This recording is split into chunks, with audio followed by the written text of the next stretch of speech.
Today, the US President Donald Trump said, and I quote, "The war is very complete, pretty much. We are very far ahead of schedule. Iran doesn't have anything. They have no military, they have no navy, they have no missiles." How do you read this? Is this his assessment that Iran is close to surrender, or is he looking for an off-ramp? So he's definitely looking for an off-ramp because he was spooked by the price of oil that's spiked to $120 a barrel on Monday. That was yesterday. And he is very worried that this will have negative effects on the global economy, on the U.S. economy. And the U.S.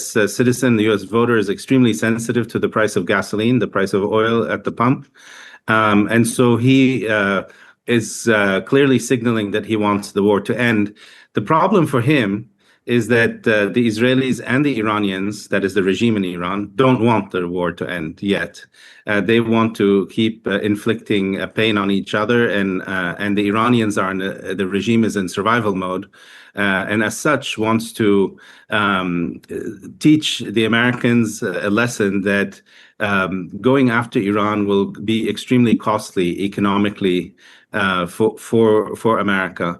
In addition, what Trump said about defeating the Iranian Navy and Air Force and so on, this is really silly talk, because the Iranians didn't have much of a navy. Much of their navy is actually in fast speedboats, of which they have thousands, and those have not really been damaged. And they don't have an Air Force. And they're still firing missiles and they're firing drones in fairly large numbers. I mean, yes, there has been some destruction of missile launchers and so on, but the Iranians still have significant capability, especially if they decide to go after vital installations like desalination plants, electricity plants, and communication systems. This is what President Trump also threatened Iran with, that if they don't stop, he'll go after their electricity.